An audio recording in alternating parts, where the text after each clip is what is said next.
Assalamualaikum warahmatullahi wabarakatuh. Apa kabar teman-teman pendidik, ayah bunda sekalian yang ada di seluruh Indonesia?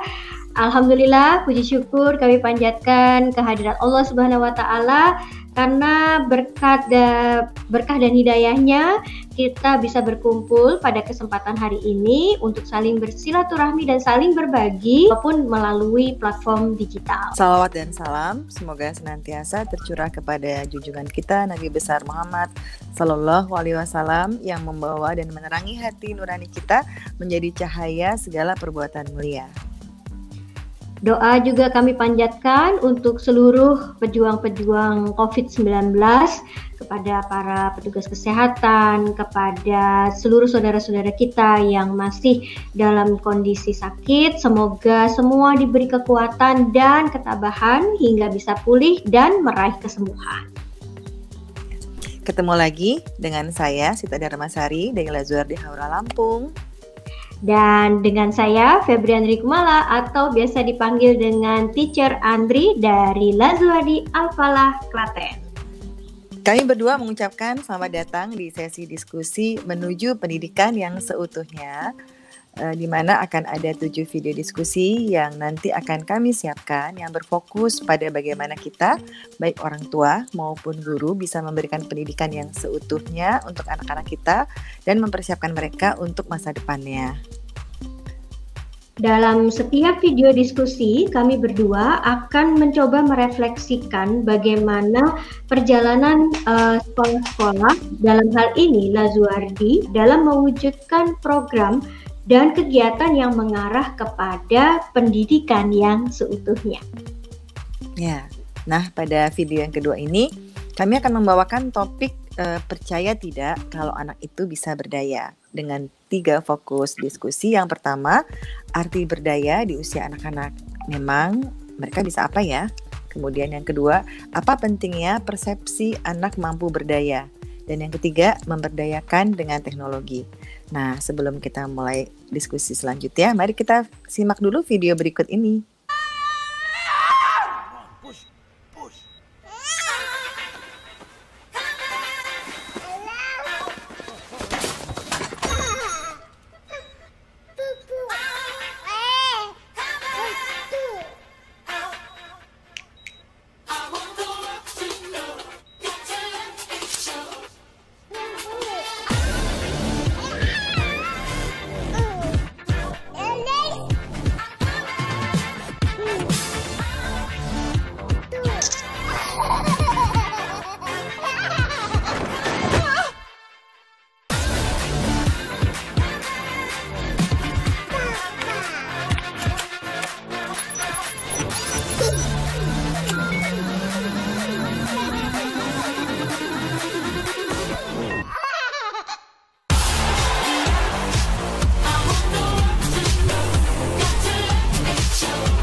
Ya ampun, coba ya itu bayi-bayi sekarang. Memang luar biasa ya dari apa perkembangan teknologi ini. Nah, setelah melihat video itu, bagaimana sih sebenarnya kita memandang anak-anak kita sendiri? Percayakah kita kalau anak itu mampu berkarya dan berdaya? Bagaimana menurut Bu Sita nih setelah lihat video tadi, arti berdaya untuk anak itu, terutama untuk usia anak usia dini ya, itu seperti apa sih? Ya, mewujudkan masyarakat yang berbudaya luhur itu menjadi visi dari Lazuardi ya. Berarti kita berdaya dan kita juga bisa berkarya. Nah, sejalan dengan visi dan kemudian dengan bagaimana Merdeka Belajar yang Kemdikbud sekarang sedang membuat programnya, dengan filosofi dari Ki Hajar Dewantoro yang mengemukakan bahwa setiap anak sudah memiliki kekuatan kodrat yang ada pada anak-anak itu sendiri, kodrat alam dan kodrat zaman. Kita sebagai orang tua hanya memberikan tuntunan hidup, dan kita juga harus dengan terus-menerus menumbuhkan budi pekerti, yaitu cipta, rasa, karsa, dan raga. Nah, kalau kita lihat di beberapa tokoh pendidikan dunia juga seperti Montessori memberikan perhatian pada pendidikan anak usia dini dengan latihan panca indera. Karena menurutnya jalan perantara pendidikan lahir ke dalam batinnya adalah melalui panca indera. Jadi latihan panca indera adalah pekerjaan lahir untuk mendidik batin, pikiran, rasa, kemauan, nafsu, dan lainnya. Nah, Froebel juga menjadikan panca indera sebagai konsentrasi pembelajarannya. Tetapi yang diutamakan adalah permainan anak-anak, kegembiraan anak-anak, sehingga pelajaran panca indera juga diwujudkan. Nah, bagaimana dengan Ki Hajar Dewantoro? Ki Hajar Dewantoro menyatakan bahwa latihan panca indera dilakukan dan dalam permainan anak yang disampaikan di sekolah sebagai culture. Jadi metode kodrat iradat atau natur evolusi yang bisa juga dinamakan sebagai metode Aki Among Nini Among. Jadi among siswa, semuanya ngemong siswa. Nah, alhamdulillah ya, Merdeka Belajar tadi membawa kita pada pengertian yang sama dengan yang selama ini kita jalankan di Lazuardi, bahwa pendidikan dimulai dari bermain dengan aktivitas kehidupan sehari-hari sesuai dengan tumbuh dan kembangnya anak pada tugas-tugas yang mungkin kita anggap sederhana, tapi itulah sebenarnya keahlian yang dibutuhkan. Jadi joyful learning, kita belajar dengan bergembira tapi engage, dan itu bermakna begitu. Ya, betul. Berarti seperti ini ya Bu. Jadi joyful learning, anak-anak senang ya. Kita kadang suka menyalahartikan itu juga sih. Joyful itu berarti hanya having fun, playing games gitu ya. It's okay playing games and having fun, tapi sebenarnya lebih kepada pemaknaan gitu ya, pemaknaan dari kegiatan-kegiatan belajar, dan itu nanti yang akhirnya bisa membuat anak menjadi terstimulasi gitu ya Bu ya. Betul. Dan itulah sebenarnya mereka berdayanya ya sudah mulai dari situ gitu, dan mulai berkarya, karena dengan kesenangan itu mereka bahkan tidak merasa mereka sedang belajar kan. Iya betul, setuju kalau itu. Jadi gini, kalau seorang anak tadi itu kita bisa artikan dia bisa berdaya, itu sebenarnya ditunjukkannya itu dari mana sih kita pahamnya gitu ya. Itu kalau menurut saya itu dari bagaimana kemampuan si anak ini memperoleh informasi apapun yang ada di lingkungannya. Kemudian dari informasinya itu, dia kemudian akan bisa mengambil keputusan ataupun tindakan yang tepat, sehingga akhirnya dia bisa membantu orang-orang di lingkungannya. Nah, tapi seringkali nih justru kita itu sebagai orang tua itu yang sering meremehkan apa sih yang bisa dilakukan sama anak-anak kita gitu. Jadi sering banget kita memproyeksikan kita dulu waktu seusia mereka itu bisa apa dibandingkan dengan anak usia sekarang yang lahir di zaman sekarang gitu ya. Nah, kalau kita dengan expose yang berbeda dari kita dulu ya. Ya, kayak tadi video tadi gitu kan. Dulu waktu kita lahir kita ada apa, Bu? Beda banget ya. Beda banget kan ya. Jadi waktu itu saya ingat banget kalau di zaman saya lahir itu di stasiun televisi gitu, belum ada ya.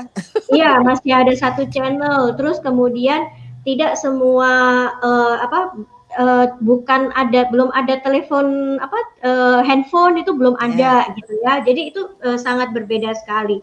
Jadi kalau kita akhirnya menyamakan apa yang kita lakukan di usia 3 tahun dengan anak-anak yang di usia sekarang, itu justru jauh sekali, beda sekali gitu ya. Nah, termasuk juga pada saat ini pengetahuan yang kita proyeksikan ke anak itu akhirnya berdampak pada respon kita ke anak pada saat mereka melakukan sesuatu gitu ya. Jadi misal kita selama dalam pikiran kita ini anak usia 3 tahun itu ya udah coba bisa bermain gitu ya, cuman bisa berantakin kamarnya misal kayak gitu, terus kemudian makan masih belajar makan sendiri misal begitu, tapi belum bisa berbuat apa-apa. Nah, ini pengalaman saya nih Bu Sita berkaitan dengan putri saya sendiri sebenarnya. Jadi dia di usia 3 tahun itu datang ke saya dan dia bilang kalau Ma, aku pengen dibelikan biola, aku pengen main biola gitu.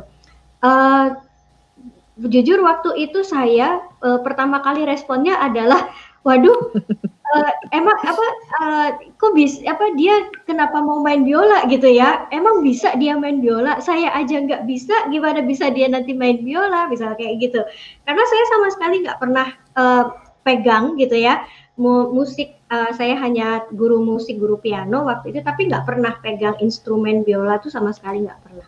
Nah, saya terus waktu itu secara otomatis memang memproyeksikan, saya bisa apa, kayaknya nggak mungkin dia bisa itu.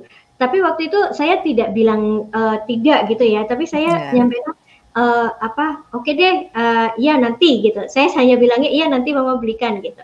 Tapi ternyata dia punya determinasi yang cukup kuat itu setelah saya perhatikan karena dia melihat ada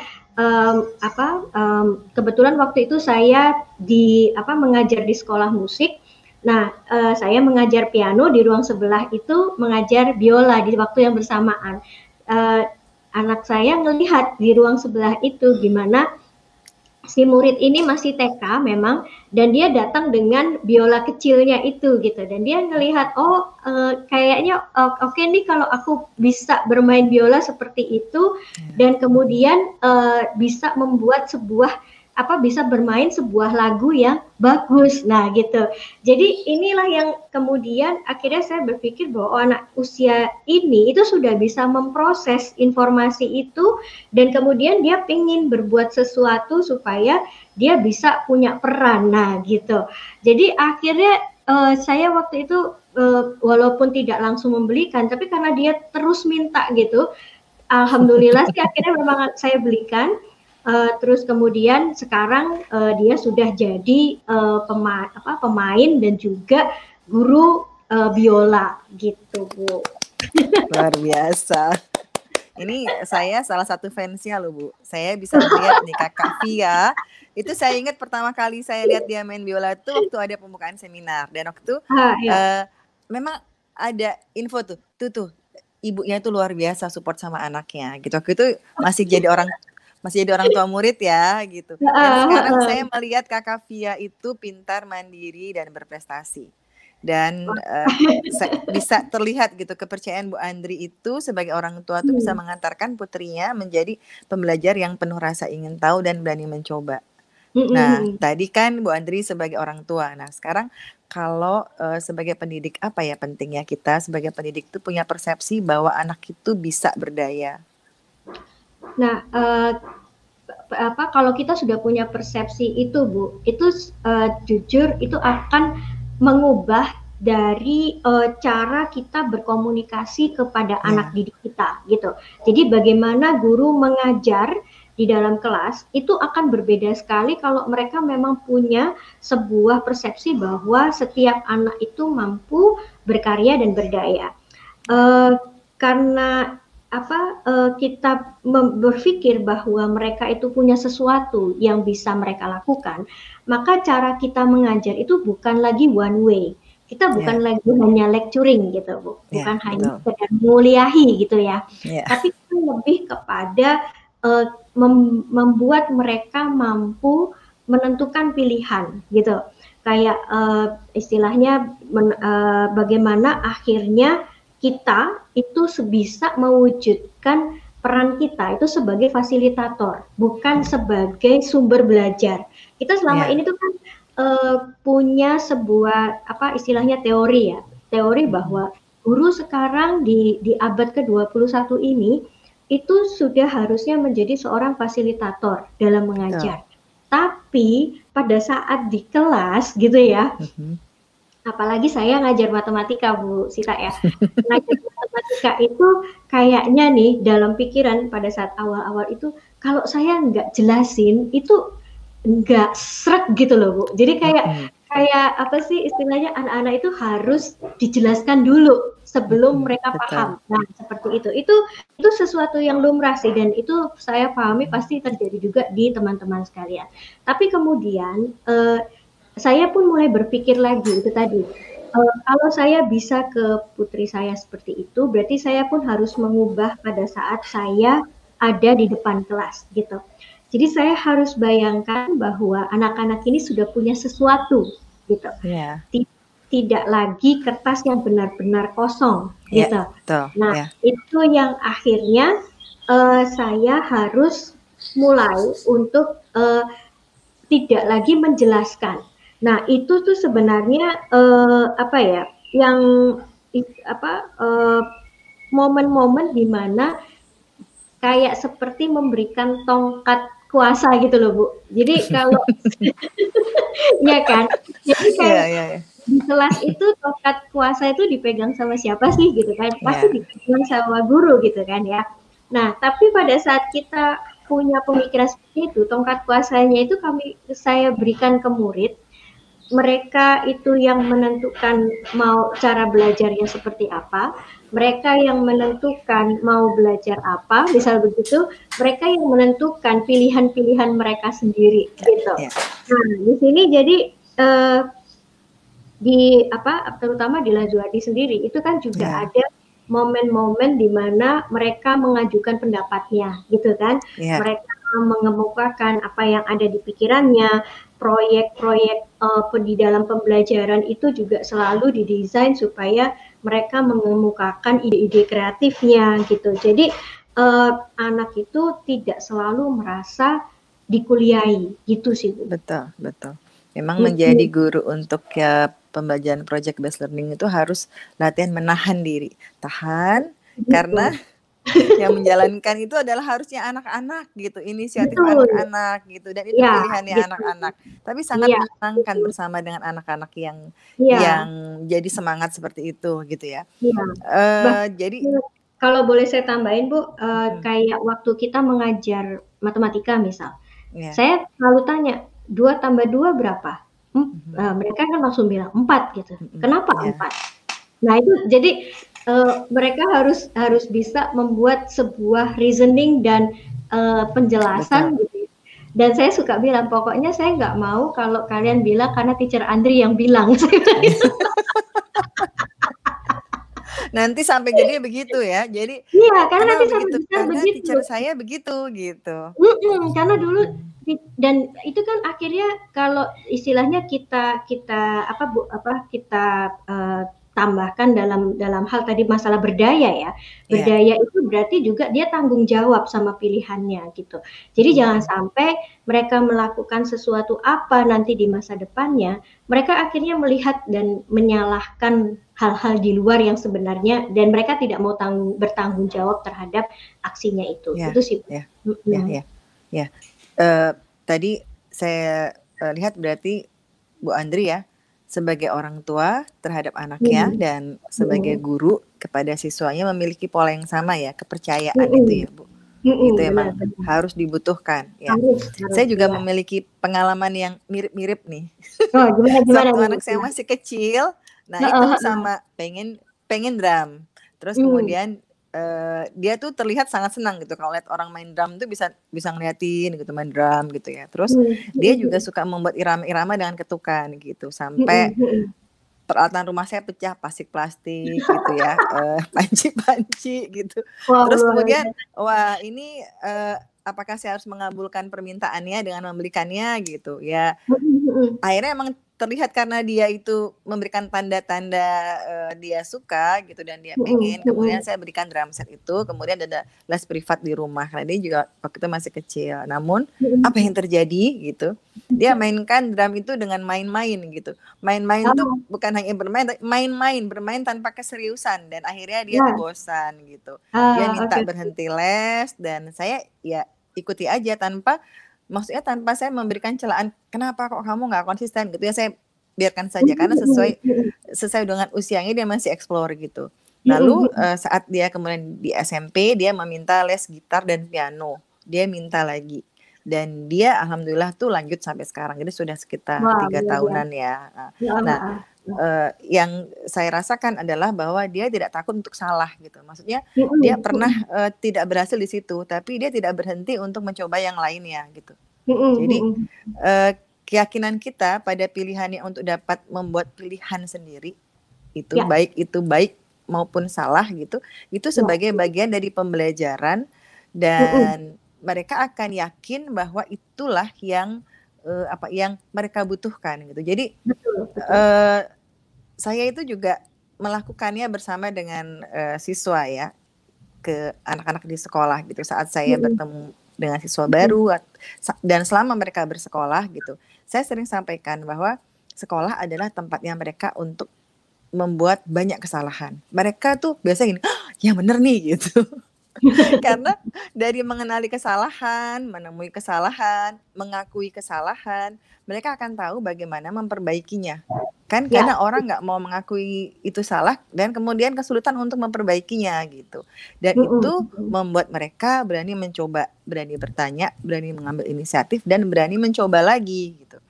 Nah, saat mereka lulus, saya sering ketemu sama alumni ya, saya tanya apa yang mereka suka saat belajar di sekolah di Lazuardi bersama dengan saya gitu atau dengan guru yang lain. Mereka itu merasakan bahwa sekolah adalah tempatnya untuk menerima kesalahan mereka itu sesuatu yang menyenangkan.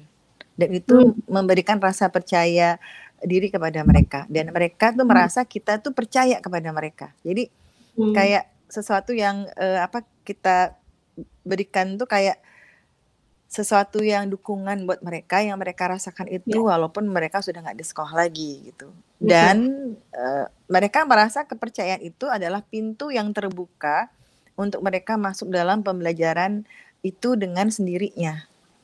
Nah, penghargaan kita sebagai guru dan orang tua itulah yang akan membangun konsep diri mereka yang positif, yang menyertai tumbuh kembangnya. Dan mereka akan merasa bahwa dirinya itu dapat berdaya dan berkarya. Nah, perasaan itu kan kalau terus dipelihara terus sampai besar, itu insya Allah akan membuat mereka juga akan merasa mereka selalu bisa berdaya dan berkarya gitu. Iya, benar-benar.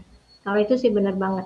Jadi istilahnya kita berusaha untuk membuat rasa aman gitu ya, rasa aman untuk berkarya dan berdaya selama mereka bersekolah. Karena nanti dengan mereka punya rasa seperti itu, lama-kelamaan itu akan terbentuk sendiri keberaniannya untuk berkarya dan berdaya pada saat mereka di dunia luar gitu ya Bu ya. Iya, karena juga kita sering kali menemui kan Bu Andri orang-orang dewasa yang takut untuk berbuat salah.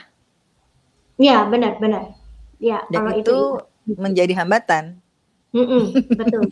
untuk berdaya dan berkarya gitu. Benar, itu benar banget. Istilahnya ya bahkan mungkin ya dari teman-teman pendidik yang sekarang mendengarkan video diskusi kita ini, coba deh lihat ke sendiri dulu gitu, sejauh mana kita sebenarnya apakah kita melakukan hal yang sama nih dari tahun ke tahun gitu ya, nggak berubah-berubah gitu ya, atau kita sudah melakukan sesuatu hal yang baru, karena melakukan hal yang baru itu memang menakutkan sih gitu.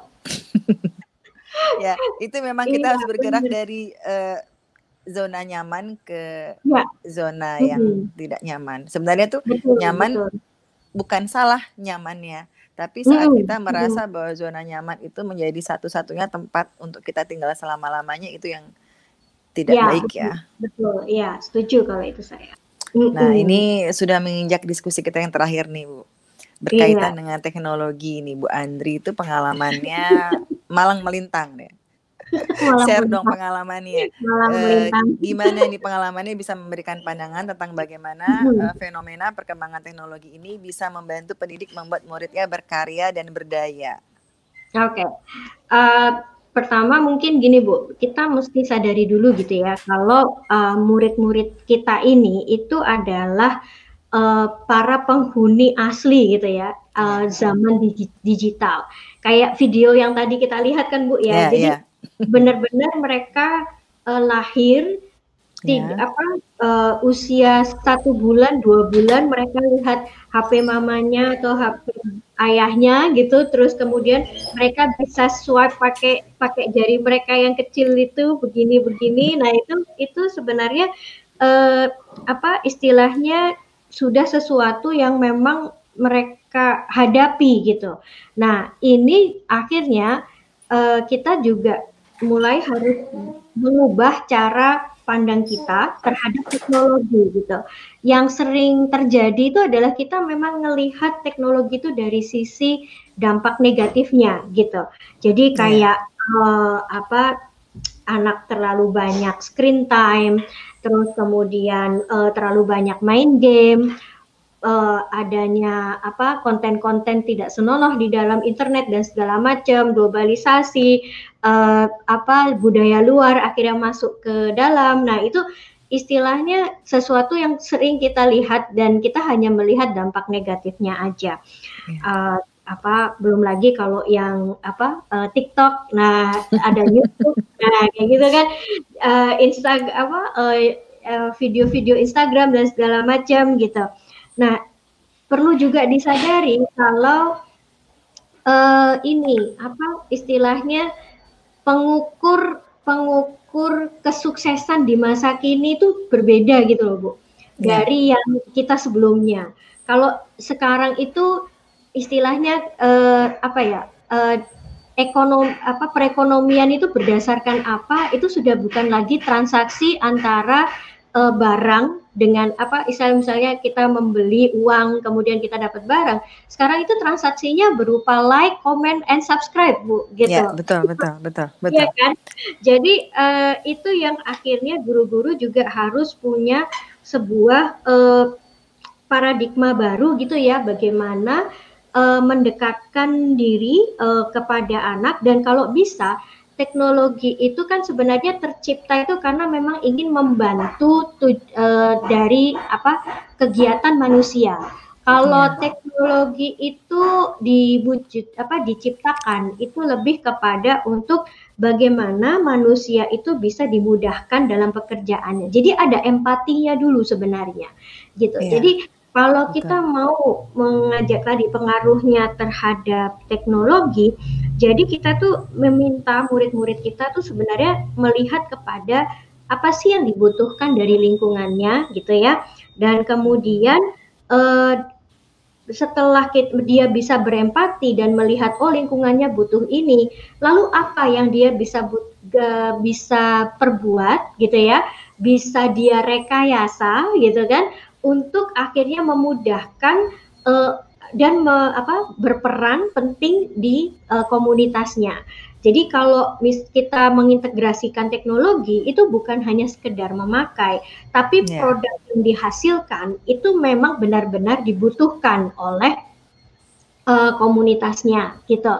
Jadi istilahnya bukan hanya sekedar guru tahu mengoperasikan sebuah aplikasi gitu, tapi bagaimana dari aplikasi ini dia akhirnya bisa membuat murid itu membuat karya yang akhirnya itu digunakan gitu, Bu. Jadi kayak contoh itu waktu itu saya ingat pada saat saya mengajarkan tentang materi matematika volume bangun ruang gitu ya.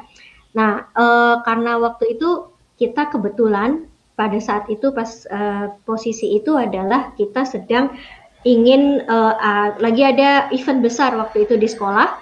Dan kalau ada event besar itu pasti banyak pengunjung dan kita tidak punya tempat sampah yang cukup gitu, karena sekolah itu belum punya tempat sampah di beberapa titik. Nah gitu. Jadi akhirnya waktu itu saya sampaikan, mereka pun akhirnya juga bilang, iya teacher, setiap hari Senin itu banyak sampah dan segala macam. Nah kira-kira ini kita bisa apa? Nah akhirnya memang kita buat sebuah kegiatan membuat tempat sampah dari pipa PVC. Jadi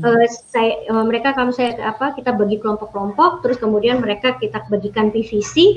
Nah dari situ mereka mulai timbul, kira-kira gimana ya kita bisa desain satu lonjor PVC ini untuk jadi tempat sampah.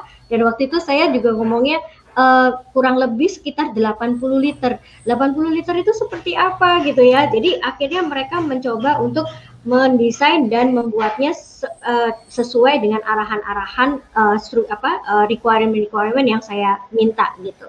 Nah, waktu itu kita menggunakan aplikasi Tinkercad.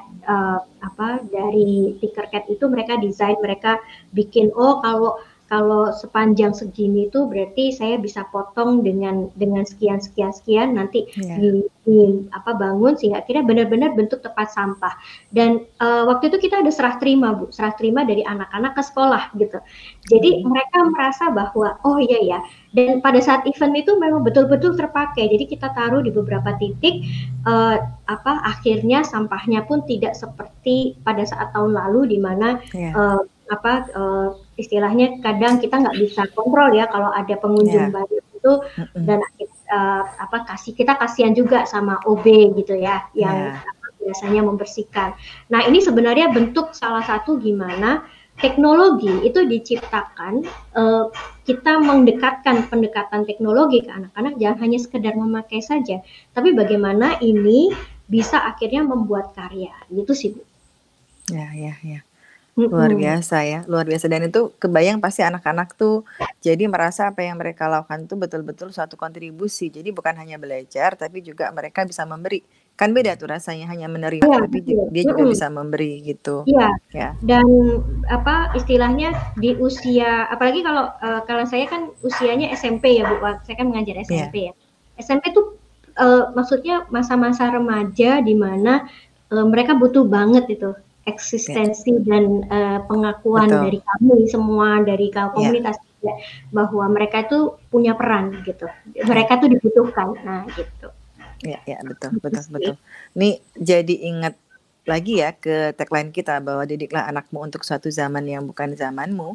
Zaman generasi kita, generasinya kita nih yang sekarang jadi orang tua dan guru ya.